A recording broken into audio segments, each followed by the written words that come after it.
Welcome to the first episode of this season of the By the Rim podcast. My name is Collin, and I'm the creator of the By the Rim brand. You can find me on Twitter or X at the Collin Dunks or on TikTok at By the Rim. The NBA season is pretty rapidly approaching. Right now, it is October 18th, which is a Saturday.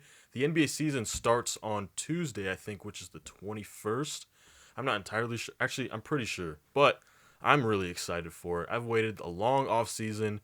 It wasn't as long as a lot of other people's because I am an OKC fan and we happened to go all the way to Game 7 in the NBA Finals and came home with a chip. So can't be too mad about that. But that being said, I'm always ready for the next season of NBA basketball, and this offseason has definitely been a long one. I think there hasn't been very many NBA off seasons that I can remember as a fan that have been as dull and boring as this one. It started off with the Kevin Durant trade to the Houston Rockets, which I think everybody kind of expected. It was just a matter of when it was going to happen.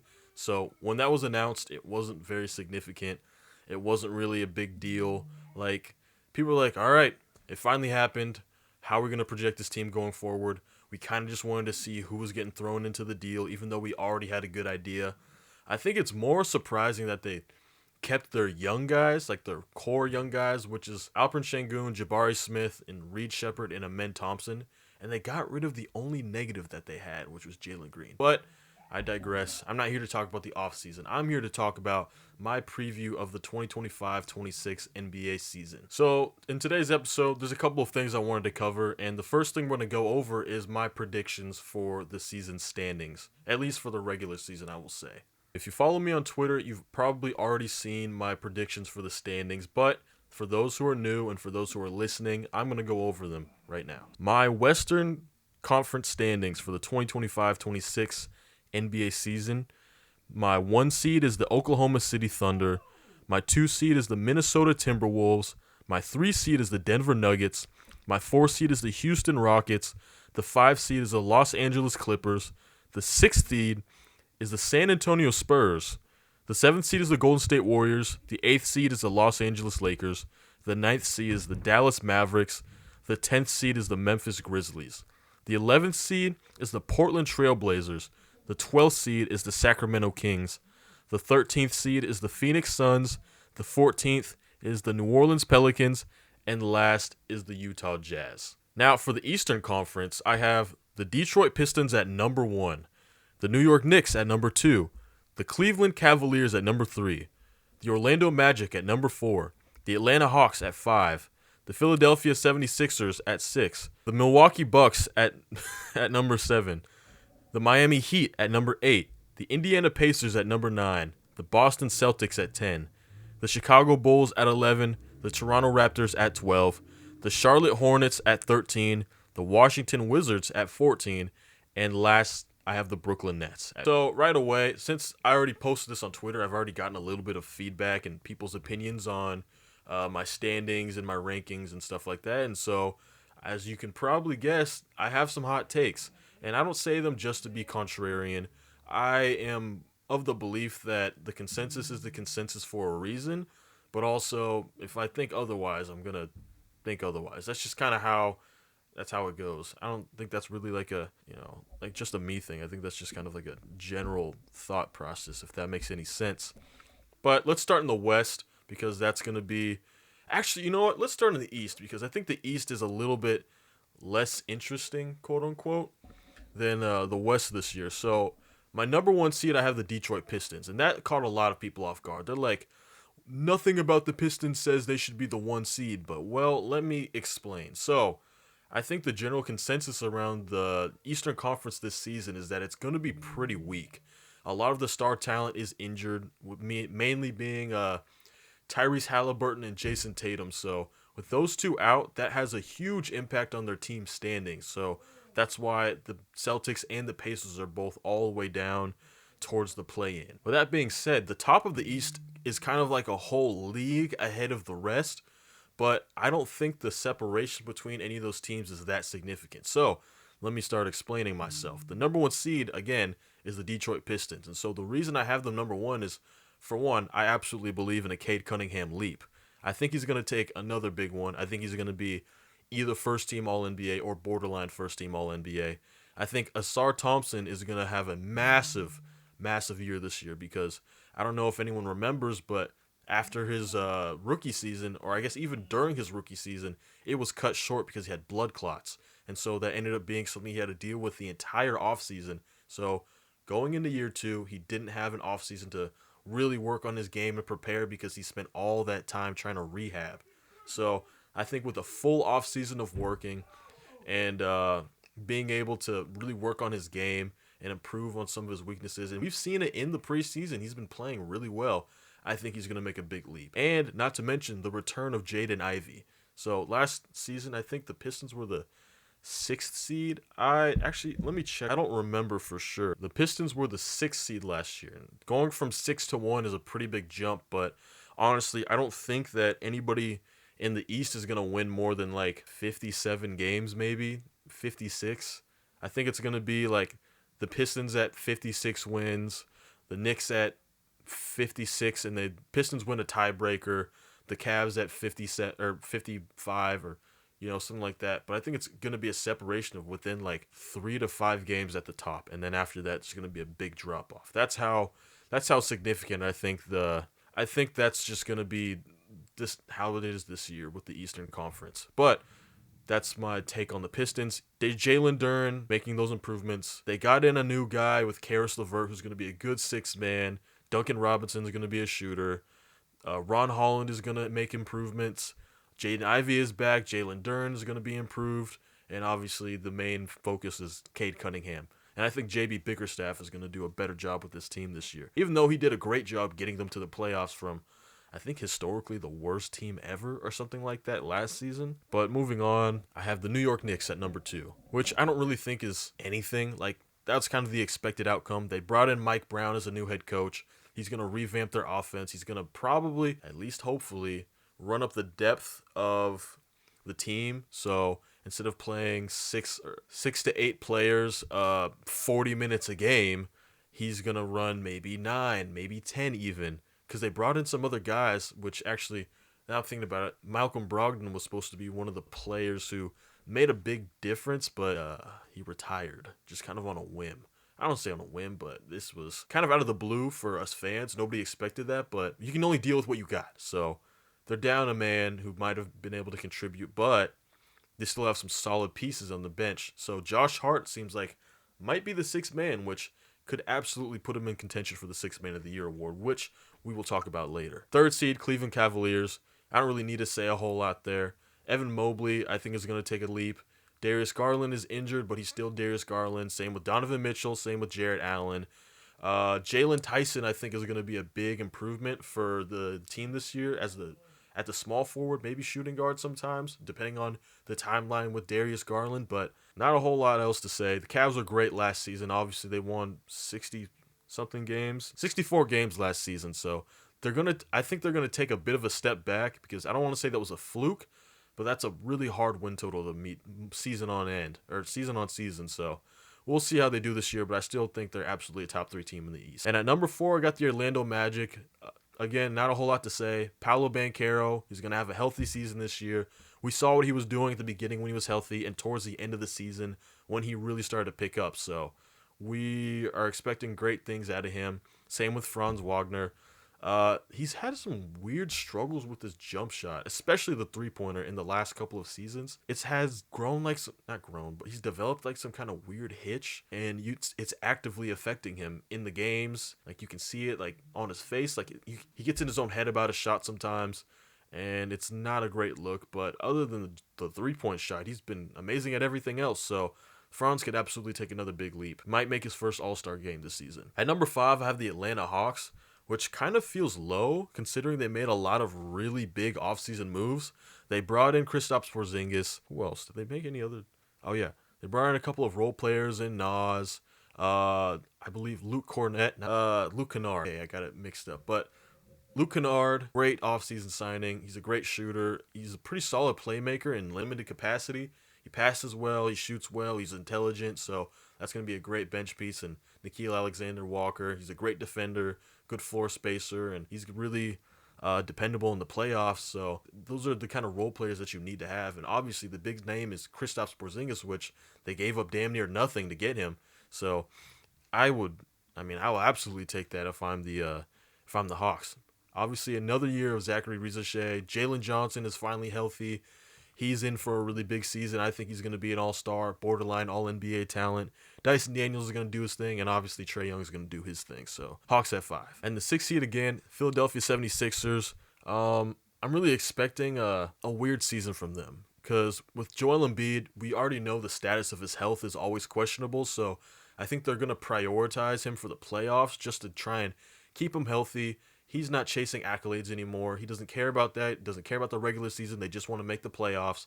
If they can, they'll try and get home court advantage. But Embiid, I think, is just he's gonna be available when he can. He's gonna play, do what he has to do, and then come playoff times, he'll try and be ready. Paul George, I think there's no way he's gonna be as bad as he was this last season, but he can have a bounce back. He can be a lot better this year. Tyrese Maxey is gonna do his thing. VJ Edgecombe is kind of a wild card. Him and Jared McCain, I should say, because Jared McCain seems like he might be in for an injury-prone career. And if he's always hurt and inconsistent, then that will have a huge effect on the future here because he showed a lot as a rookie. And so if he is injury-prone or not available or can't progress because he's constantly rehabbing, he might not be as valuable to the franchise as you would hope. But VJ Edgecombe might be. He's had a really good showing in preseason. The Summer League was good. He's the 3rd overall pick, so he has a chance to get a lot of opportunity and a chance to be really good this year. At number 7, the Milwaukee Bucks. That roster is atrocious. It's really, really poor. I'm not a fan whatsoever. But I still have Giannis Antetokounmpo. He is Giannis, and he's going to keep being Giannis. So enough said there. He's going to find a way to get them into the playoffs one way or another. Number 8, I actually have the Miami Heat. Last year, we saw like a weird season out of them. Tyler Hero made the All-Star team. Bam Adebayo had a weird season, and they brought in Khalil Ware. So I actually think that Bam's going to have another bounce-back season because last year was kind of like a development thing where he was really working on his game. He tried to expand his range. He shot a lot more three-pointers. He played a lot more with the ball in his hands, and mainly he was playing the 4 because Khalil Ware kind of made a big jump towards the middle of the season. So bringing in, I guess, a revamped Khalil Ware, who has been really good in the preseason. He was doing a lot in Summer League. You know, Spo and the coaching staff told him out there. They told him to go out there and just try and make plays, like work on your game, stuff like that. I think it's been paying off because he looked good in the preseason. So we got the Heat at 8. 9 and 10 is the Indiana Pacers and the Boston Celtics. They're still solid teams. Like the Celtics, no, they only made the second round this year. They got rid of everybody, but Peyton Pritchard is finally getting the chance to really play. We'll see what Jaylen Brown is capable of doing as a number 1. I mean, he is a former All-NBA player, Eastern Conference MVP, but that rest of the roster is pretty rough. They shipped out everyone who was good. They let Cornette walk in free agency, and obviously the big name is Jason Tatum is sidelined for the season. They have some interesting stuff. I mean, Anthony Simons might have a chance to break out, but I think they might end up using him as a trade piece. Who knows? Derek White's still there, but other than that, it's going to be a rough season for the Celtics, I'll tell you that much. 11, I got the Chicago Bulls. It's going to be more of the same, a lot of mid. Josh Giddey's going to put up numbers. Matas Buzelis looks like he's been working a lot, and he's going to be ready to make the leap. But Kobe White's solid. I think he's probably on the move sooner or later. Vucevic, he's Vucevic. The rest of the guys are kind of just there. It's solid. It's fine. At some point, you want to pick a direction. It's either find a way to commit to going all in on making a playoff run or just bottom out, because this is definitely the year to bottom out. And looking forward at the future drafts, I don't know how that's going to look. So if you're going to do it, this is the year. At 12, I have the Toronto Raptors, which kind of feels pretty low. Having the Bulls over them actually kind of feels like a mistake in hindsight. But Brandon Ingram is finally going to be playing. He's looked really good in preseason. Scotty Barnes has looked rough. I'm not going to lie. Scotty Barnes has looked pretty rough. It's like all the great stuff that you saw his rookie season, the big strides he made in year 3 where he made an all-star team. It's like all of that is gone. Both of those are gone. It's like the jumper is bad. He's playmaking more. He's defending better, but like he's lost like his athleticism. It feels like, or he's like playing like he's not athletic or something like that. It's not ideal, but they brought in a good rookie in Collin Murray-Boyles. I mean, that starting five is just solid. And then the bench is just a bunch of development pieces. I mean, they fired Masai Ujiri and brought in a new front office, so or not new front office, but new GM. So maybe they'll take a new direction going forward. I don't know for sure. I got them at 12. 13, the Charlotte Hornets. The offense looks interesting. Con Knippel and Ryan Kalkbrenner, actually, I think are both going to be big impact rookies for them. That being said, the defense of the entire team is horrific. It's really, really bad. I'm not impressed. I'm not even really that hopeful. At this point, I just hope LaMelo Ball, Brandon Miller can stay healthy and play solid basketball. That's all you can really ask for. Oh, and Colin Sexton is there too. So shout out to another Colin. 14, Washington Wizards. They're not going to be good, but I think they're going to be better than what people expect, quote unquote. Trey Johnson, I think, is going to be in the running for Rookie of the Year. I think he's going to be a high volume scorer. He's going to struggle probably in the early season just because of the nature of his game. It's a lot of jumpers. Even if Brian Keefe like makes the sets easier, it's just kind of inevitable for a shooter, especially a young shooter, to have to go through his ups and downs early on, and that's okay. That's just part of NBA development, you know. There's no need to panic when he's shooting, I don't know, 38, 30, 80 splits for the first month. If it continues, then it might be like all right, but you know, Keyshawn George looks really good. I think he's gonna take a big leap this year. Bilal Coulibaly's been injured. Alex Sarr looks like he's been more intentional on being a big man instead of just a tall guy. You know what I'm saying? Last year he shot a lot of jumpers. He played pretty soft interior or in the paint, and that was not very encouraging. But in the preseason and in the summer league and in FIBA, he's been more intentional about getting to the rim and finishing. So that's a good sign. Hopefully he can be above 50% true shooting as a 7'1" guy. And lastly, in the East, I have the Brooklyn Nets. Just not a lot to say. They drafted 4 rookies. Yegor Demon looks interesting. Ben Seraph has been actually pretty solid as a playmaker. Can't score very well right now, but he gets to the paint and he gets the ball where it needs to go, so that's really encouraging for him. Michael Porter Jr. might have the chance to break out. A lot of people wrote him off when he got traded because they hate, you know, his personality and the stuff that he talks about. But I mean, as an actual basketball player, I think everyone kind of forgets who he is. He's like a career like 50, 40, 80 guy. He's 6'10". He shoots over anybody. He doesn't care about contests. He's gonna get shots up. So this year he's gonna, I think, inevitably gonna have like a career season in terms of points at least. Like if he averaged like 23, 9, and 3. I wouldn't be surprised. If he made an all-star team, I wouldn't be surprised. But I wouldn't bet on that. And then Cam Thomas is going to be Cam Thomas as always. But that'll wrap up my Eastern Conference standings. Just to go over it one more time. The Pistons at 1, Knicks at 2, Cavs at 3, Magic at 4, Hawks at 5, Sixers at 6, Bucks at 7, Heat at 8, Pacers at 9, Celtics at 10, Bulls at 11, Raptors at 12, Hornets at 13, Wizards at 14, and Nets at 15. So, moving on to the Western Conference, we have the OKC Thunder at number 1. So, OKC, they are kind of the typical pick to be number 1. They just won an NBA championship. They had a historic season. They won almost 70 games. Like, not much to say there. They kept the same roster. They re-upped. Young guys, hopefully kept getting better. Yeah, not much to say there. Number 2, I have the Minnesota Timberwolves, and a lot of people had some stuff to say about that, which kind of surprised me. I wasn't expecting that. The Wolves, I think Anthony Edwards is going to be in contention, or actually maybe not even contention, maybe even a lock for first team All-NBA. I think he's going to be really, really good. Last year, he upped his volume in three-pointers. He's been working on his game. He's been working on his playmaking. He's a special player, honestly. Like, there's no denying it. There's not really much else to say about it. He's just Ant. So he's going to do his thing. Rudy Gobert's there. Naz Reid. Jaden McDaniels, I think, is going to be a lot better. I think Julius Randle is going to be more settled in and is going to look more like his all-star self. But it's going to be a good season for the Timberwolves. I just feel. And actually, before I forget, Rob Dillingham and Terrence Shannon Jr., a lot of people are ready to write off Rob because he's kind of struggled. Not even struggled. He just hasn't looked great in the preseason. But I think it's all by design. He's a confidence player, and you have to let him build some confidence. So I think they're going to let him run for a little while and build that confidence so that he can become a good enough player. You'll have to hide him on defense because he is a little guy, but you have Rudy Gobert in the paint.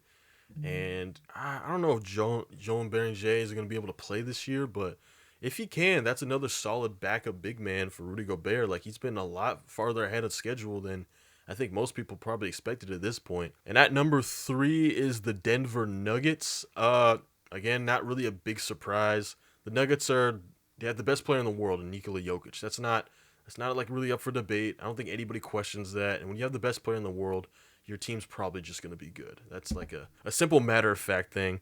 They brought in Cam Johnson as a replacement for Michael Porter Jr., who brings a little bit more on the defensive end and a little bit more creativity on the offensive end.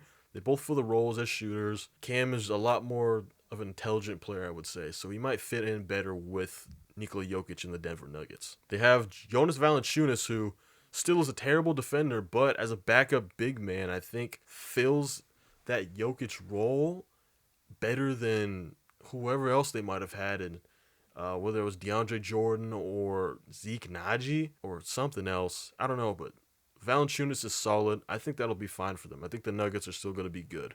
At 4 is the Houston Rockets, which a lot of people are going to be like, they traded for KD, they got rid of Jalen Green, their worst problem, and you got them dropping lower. And similar to the East, I think the top of the West is not going to be separated by that much in terms of wins, but except maybe OKC. They might still be ahead of the pack, but I don't know for sure. Obviously, nobody knows any of this stuff. It's a prediction, but I feel less confident in that rather than last year when I thought OKC was going to win 80 games. Not really, but Houston at 4, they have rounded out their roster really well. They replaced Jalen Green and Dylan Brooks with Kevin Durant. Ahmed Thompson's going to take a leap. I think Şengün is going to take a big leap this year. Ahmed Thompson, Reed Shepherd's finally going to get opportunity to play. Jabari Smith has looked really good. They brought in Dorian Finney-Smith. I feel like I'm missing somebody. I feel like they brought in some other players that I'm not thinking about right now. They have a really interesting look with a double big man lineup, being either Steven Adams and Şengün or Clint Capella, Şengün. Jabari Smith looks like he's definitely 7 foot now because he's taller than Kevin Durant. He's taller than Şengün. That was kind of unexpected, but that might be really good for him and obviously the rest of the Rockets. But at number 5 is the Los Angeles Clippers, who are the oldest squad in basketball history. Bunch of unks. Kawhi Leonard is still Kawhi Leonard. Whenever he's on the court, he's good. James Harden was All-NBA last season. Bradley Beal is going to be back in a role where he can score. People shit a lot on Bradley Beal because the Suns were bad, but he still put up like 18, 4, and 4 on like 50, 40, 80 or something like that. So he's not washed, but he still can't guard anybody, but he can score, so I don't really worry that much when you have other good defenders around. John Collins is in contention for 6th man of the year, I think, because it seems like Ty Lue is not going to start him, which is a little bit curious, but he's a good player, so he's going to be impactful for them. Zubac was great last year. He might have a chance to be All-NBA if the Clippers are good this year, and they're going to be pretty good. Number 7, I have the San Antonio Spurs, which is I guess my second hot take of the video, or of the year, I guess. I think Victor Wembanyama is going to be firmly in the MVP conversation. I think he's going to take a huge leap. So last year, he already was making huge strides. Before he started to tail off towards the end of the season, or end of his season with the, I don't remember what it was called, DVT, the blood clots that he was having. He was averaging, I believe, like 28, 13, 5, 2, and 4. On like 55, like 42, like 85 splits or something like that. He had a really good like January, February. And so obviously he made the All-Star team. He was on pace to be maybe first team All-NBA. He was going to win Defensive Player of the Year. That was never a debate. And once again, this year is not going to be a debate. But for the rest of the team, another season of De'Aaron Fox, who hopefully should be healthy. Stephon Castle, who won the Rookie of the Year, is going to make big improvements. And for me, my personal favorite, addition of the offseason was Dylan Harper, the number 2 pick. I was championing him as a rival for Cooper Flagg as the number 1 pick most of the season. Cooper was awesome. We'll talk about him in a bit, but Dylan Harper was amazing. He had to do so much with the terrible Rutgers squad, and I think he's looked great in the preseason, that's for sure, with the San Antonio Spurs. I'm so excited for the Spurs this year. Luke Cornett, I think, is going to be a massive impact for the Spurs. Not having a backup big for Wemby has been like horrific for them. A lot of people gave him shit specifically for not winning games, but Zach Collins was your backup, and so when your backup is horrific, it's hard to win games like that. So Spurs should be much improved this season. At number 7 is the Golden State Warriors. Golden State Warriors are old. They've been running the same core and been wanting to try to get ready for the next gen for a while. And to their credit, they re-signed Jonathan Kuminga despite a ridiculous offseason of it seemed like neither of them wanted each other. Brandon Podziemski has been looking pretty solid. Moses Moody has been solid. They're all just solid. Steph Curry's still Steph Curry. But we finally got to the point where Steph is getting old. He's almost 40. He's like, I think he's 37 years old. It's just, that's a lot, man. That's a lot for one guy to do. Al Horford signing was good. Draymond Green is still Draymond Green. But at the end of the day, Jimmy Butler, I almost forgot about him. So that kind of, even still, Jimmy's like 33. So that's a lot of old dudes on one roster trying to compete for a championship. I don't see how high they can reach. So at the moment, at least, the 7th seed is as good as it gets for me. At 8, the Lakers. Again, not a lot to say about, Luka, Austin Reeves, LeBron, but the defense might be awful. I don't think DeAndre Ayton is very good. In theory, Luka would unlock him and make him like the ultimate like roll man, like a rim runner, but he's got this weird tendency where he just wants to shoot, which I guess would be cool if he shot threes, but he only shoots like mid-rangers. So that's just a weird combination. The defense isn't going to be good, so this is as good as I got. Like Luka Doncic can backpack him to the 8th seed and call it a day. At 9, I got the Dallas Mavericks. Cooper Flagg, Rookie of the Year. Hyped up number 1 pick. There's not a lot to say about him. This was all kind of expected. Anthony Davis looks interesting. He's put on a lot of weight, which I don't know how that's going to look for him playing the power forward. But Derek Lively's there. Klay Thompson is getting old. Kyrie's going to be out for most of the season, if not the whole season. They signed D'Lo, but I don't know if that's really going to do anything. Najee Marshall's pretty interesting off of the bench as another wing. PJ Washington, too. Mavs might be solid. They could make a real playoff push, but I don't really know without a point guard. At 10 is the Memphis Grizzlies, and it really just comes down to injuries. They seem like they're never healthy, and they never have the chance to even consider being healthy. So that's really unfortunate for them. At 11 is the Portland Trailblazers. No Dame this year. Shane Sharp's going to take a leap, I think. More scoring output from him. I really hope Scoop can really show something this year in year 3. Otherwise, we might have to start looking at, a different options for him. Different team maybe. But I don't know what they're going to do with Young Hansen. Maybe he plays a lot in the G League this year, or Donovan Clingan. But Donovan Clingan's going to have a big leap, but he really has to make sure he can play. I'm going to go through the last ones quickly. Sacramento, I don't know what the hell they're doing. It's just like the land of the mid, and that's all they ever are, except for the one season, and that's all they ever want to be. So they're there. The Phoenix Suns, there's way too many question marks. Devin Booker is going to do his thing, but without a real point guard, it makes it more difficult. And Mark Williams has been super injury prone, so who knows? Kamon Malawach is a rookie. They have a couple of solid rookies with Malawach, Rasheer Fleming, and Kobe Brea. Hopefully, also Iguodala and Ryan Dunn can make some leaps as well. The New Orleans Pelicans are at 14. This feels low, but again, it comes down to the injuries. They're always hurt. Zion has been looking really good and in shape, but it's almost everybody else I'm worried about. Herb Jones had to deal with the shoulder injury. Trey Murphy seems like he's kind of iffy sometimes. Jordan Poole, DeJounte Murray still hurt. Derek Queen, Jeremiah Fears, solid, interesting rookies. We'll see what happens with them this year. And lastly, obviously, is the Utah Jazz. They have some promising players, but a lot of their young guys are kind of in some like make or break season. Like Keontae George looks like he's improved. Taylor Hendricks is finally healthy and he's looked pretty good. Cody Williams he just needs to do something, man. Like it's hard. It's hard to watch.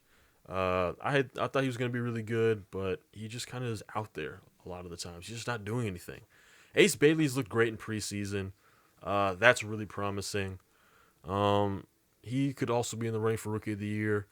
Lauri Markkanen, I'm hearing he might be on the move. I'm hearing he's not. It's who knows at this point. It could be all kinds of stuff with him. But that wraps up my standings predictions. So after a quick break, we will get into the next section, which will be my predictions for the league awards. All right, for my next section, I'm going to pretty briefly go over my all league awards. So that'll be all NBA, all defense, and all rookie teams. I don't want to take a whole lot of time on this just because this is like a season preview rather than like a deep dive into why I picked all these players. But so we'll get into this pretty quick. My first team all NBA: Victor Wembanyama, Nikola Jokic, Shai Gilgeous-Alexander, Giannis Antetokounmpo, and Anthony Edwards. Based on my season standings, I don't really think any of these are hot takes. Like, I don't really think I have to explain why I'm putting these players here either. Like, it all kind of fits, right where it belongs. Or sorry, each guy fits the criteria to be a first team All NBA.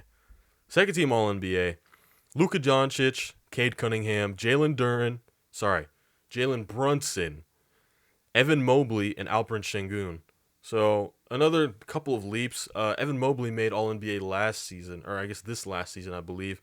But I think this year he's going to make a bigger leap. And then same with Alperen Sengun. He didn't make All NBA. He made his first All-Star team.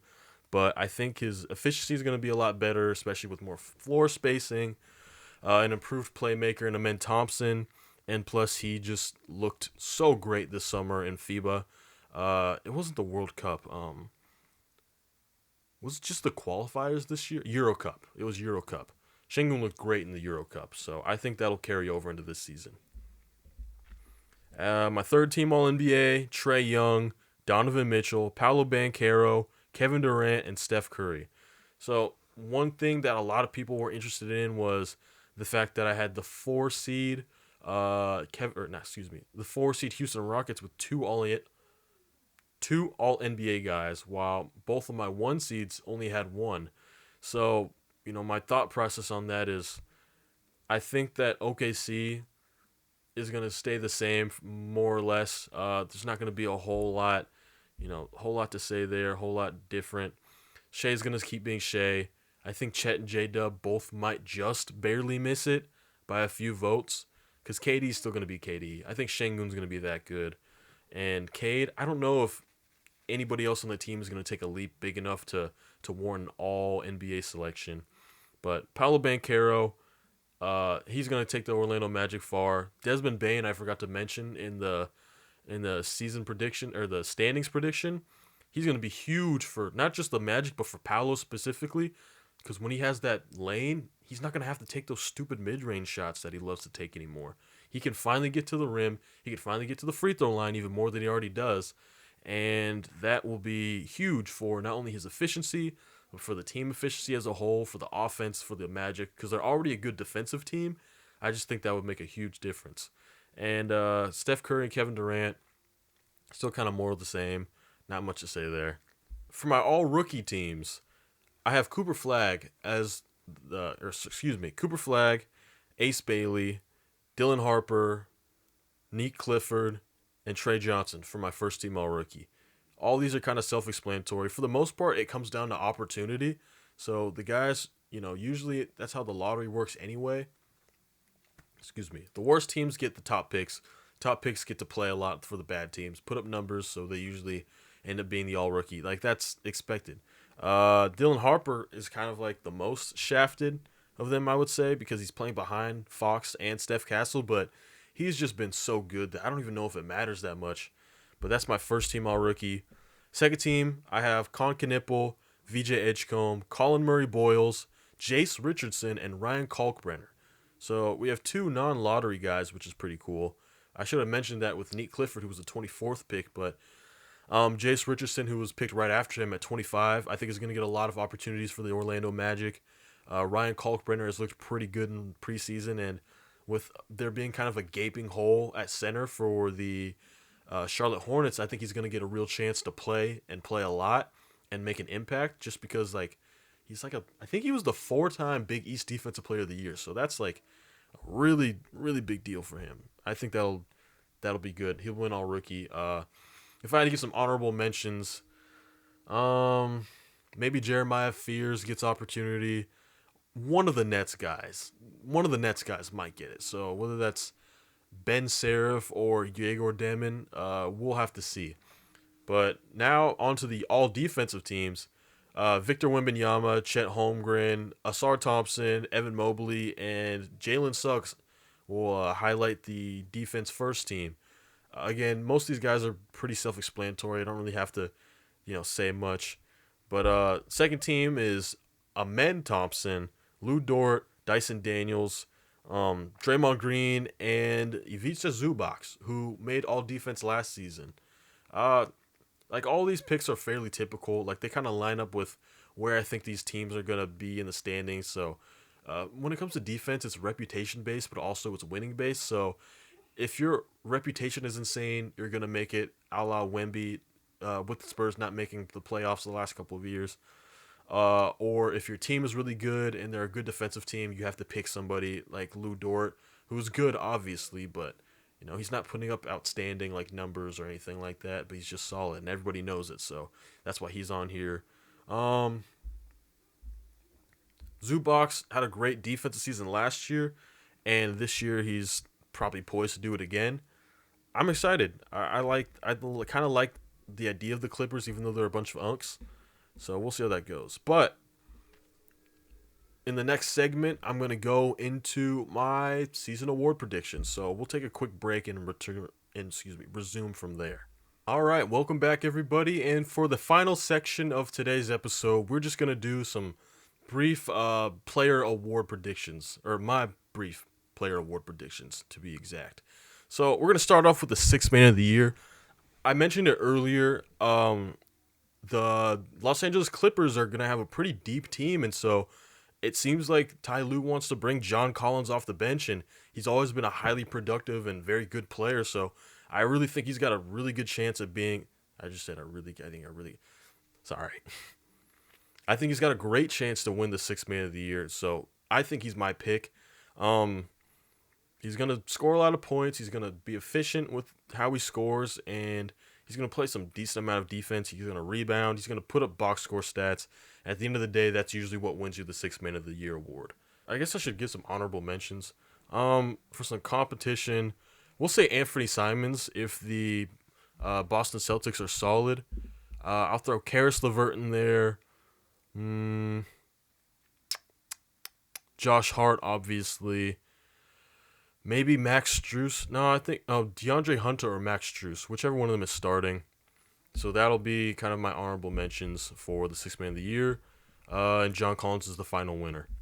My most improved is going to be Asar Thompson. So I mentioned it earlier. The Pistons are going to be the number 1 seed, and Asar Thompson was going to be a huge reason for that. I think with this full offseason, he's going to have a massive leap because this last season he averaged about 9 points, 5 rebounds, 2-ish assists in about 22 minutes a game, 25 maybe. I think this year he's going to be playing closer to 33, and I would guess he would be in that 15 points, 10 rebounds, 4 assists, 2 steals, and a block range. The 3-point shot looks like it's been improved. He's going to get more on-ball opportunities because the coaching staff, specifically JB Bickerstaff, has been very highly praising of him. So we're going to see a lot more Asar Thompson, both on the ball and off the ball. And, of course, the defensive stuff will continue to be what it always has been, which is excellent. And he's my pick for most improved. On the other, some other candidates would be Benedict Mathurin of the Indiana Pacers, his teammate Andrew Nembhard.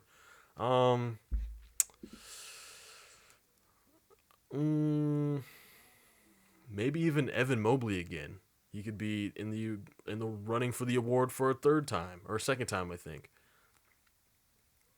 Reed Shepard. You don't give that usually to second year players, but Reed Shepard could get some looks because I think he's going to have a massive increase in his role this season. The clutch player of the year, I'm going to give that to Anthony Edwards of the Minnesota Timberwolves. Again, I have him as the first team All NBA this year. I think he's going to take a huge leap. I think he's going to take the Wolves with their guys improving on the margins to a top 3 seed. I think he's going to be the clutch player of the year. I don't really know how else to describe that. Other candidates, maybe De'Aaron Fox, Victor Wembanyama, maybe Trae Young, Paolo Banchero, Donovan Mitchell. There's a lot of names. Jalen Brunson. Like, you can say that for anybody, but I had to pick somebody, so I decided on Anthony Edwards. We'll just keep it at that. Coach of the year, JB Bickerstaff. I think taking the Pistons from the 6th seed to the 1st seed would definitely win him because that would take a lot of great coaching from him specifically just to get them over that hump. He's a great coach already, and he's been working really well with the Pistons, the last team that they had. So I think not bringing him in, but him having a whole another year to kind of game plan what he wants this team to improve and what he wants them to look like, I think he can win the award. Defensive player of the year is Victor Wembanyama. I don't really have to say anything else. There's nothing to be said. I'm not even going to name the other I'm not going to name the other candidates. Victor Wembanyama, Depoy. Rookie of the year, Cooper Flagg. Everyone kind of has this one set in stone, and while I still have him as my Rookie of the Year, I think there's going to be a lot more competition than people think. I think Ace Bailey has gone to the perfect situation for him to be utilized a lot as a rookie, get a lot of opportunity, get a lot of shots up. He's going to get quality shots versus a lot of people didn't watch Rutgers play. They don't know that the coach literally just said, Ace, go out there and get us a bucket. Get us a bucket. That's literally what he did. And when you tell an 18-year-old to just go get a bucket, the first thing they're usually thinking is, all right, dribble, ISO, jab steps, like whatever you envision a bucket getter to look like, that's what he was thinking he had to do versus actually, going and scoring the ball. So that was hard for him. I think now he's in a good situation. Other contenders, if Dylan Harper is a starter this year for whatever reason, I think he's heavily in the mix. But it doesn't seem like that's likely. He'll probably be a spot starter where whenever Fox or Castle are out for extended periods of time, he's going to be in and he'll be, impactful, and that'll be what he does for the year. So Cooper Flagg's my pick. Trey Johnson can get a shout. He's going to score a lot, but we'll see about that. And my final pick is my MVP, which I am going to pick Victor Wembanyama. And I know it was kind of like, foreboding or foreboding, not foreboding. For whatever the word is, it was kind of predicted. It seemed predictable, or according to what I've laid out. And a lot of people are like, no way he's going to win MVP this year. Well, for me and my thought process, first off, they just had, they missed the play-in. Not Dylan Harper. They got the number 2 pick in the draft. Like, they were all the way out of contention last year. And like I said earlier, I think outside of maybe the OKC Thunder, the top of the West is not going to be that far separated. Like, the 2nd seed might win 58 games, and the 6th seed might win 55 or 54. That's how close I think it's going to be this year. So I think if the Spurs are in that mix, not just jumping from a lottery team to a play-in team, but going all the way to a real playoff team where a 1 or 2 game swing could get them the 3rd seed. I think that would absolutely put him in defense or MVP conversation because he's already a top 5 player in the world. I think he's added a lot to his game this year. He spent the preseason playing point guard for the Spurs. So if he can really capitalize on that and up the volume and make sure that they're winning, I really think he'll be deserving of it. And just for me, this is my bias, not even biased take. I think he's good enough to win the MVP if those are the criteria that's met. But also, I would just pick him because I wanted to, not even just because he always. I don't need to elaborate. I don't need to explain myself. But that's going to wrap it up for my first episode of this season of the By the Rim podcast. So if you're watching this on YouTube, I'd really appreciate if you liked it and left a subscribe. And I guess you can click the hype button because that's a thing now. That'll boost it, get attraction. You can share it, something like that. And if you're listening on a podcast, Apple Music, Spotify, whatever you listen to your podcasts on, I'd appreciate it if you saved, added the channel, liked it, reviewed, whatever you need to do. But till then, I'll see you in the next episode. Thank you.